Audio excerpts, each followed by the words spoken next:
kadam ka doi bata non nili gitu alang li sar jamin adu hes itu lo lasin nili hayat le alang li pan pingong we sistem la poho pawes tan alang li pan panong pensi alang li pan rak kompono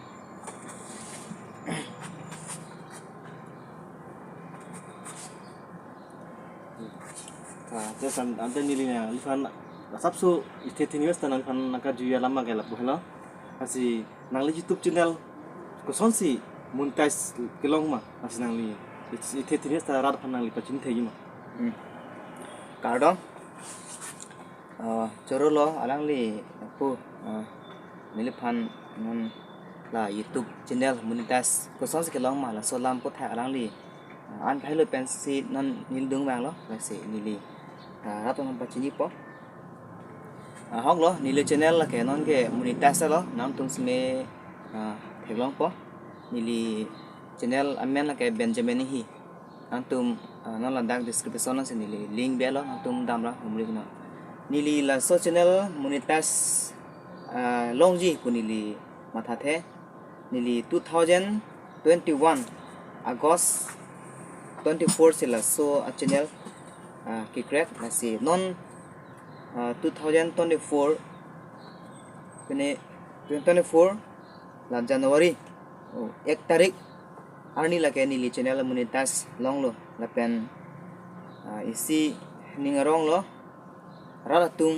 nili phan sa podun pikpen dok senili seme monetize long lo la pen isi nang tum phan na pachini thupo mana YouTube channel ko se monetize jima la ke nang tum mana thanik po nang tum aprang si la ke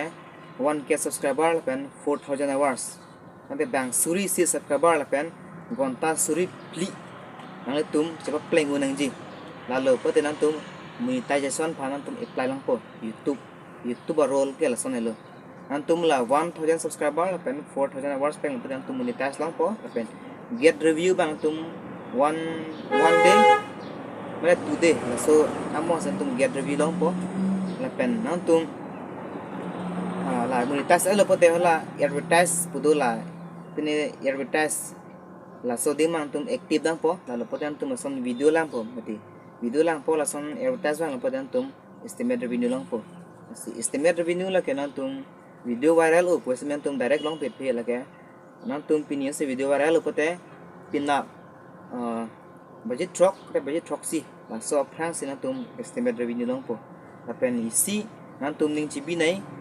YouTube channel la ke YouTube channel ke nan tum sme chini lo nan tum no si YouTuber man tum do pote nan tum video bang nan tum methang content se upload nai bang video upload de nai bang video upload tame estame system do pum upload thot nan tum ko press charong lo ko nan tum channel da ko si nan tum mana pachini lo ne YouTube aron la ke nili methang ka practice alam si nan tum mana thanik lo nili sme methang video det ko kali mane bang video ta do sme nili son copyright do awe son copyright se do pote nili upload le son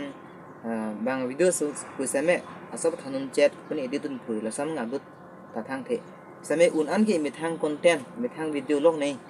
la si nan tum chuni ri lo nan tum si chepat du pen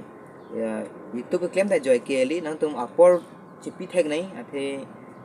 lata isi pela pui isi cepat dug nei aja ta kam sme cepat dug nei non pudamela te non kam claim busme kam claim busme cepat dug de pote long le nase cepat dug nei ayat kam sme non ni li sme la so channel monetize long ji we matha the pu video upload bom la YouTube aron an ba ke la proidun bom lo vis kom hegle video ta subscriber kom hegle kumat mian tum YouTube mane upload de YouTube claim kuda sama claim ne nili sme tum theklong lo views ta be pin arni seng bong ben bahini bang thongwe kelang ta sme ni lesme iri de lo tu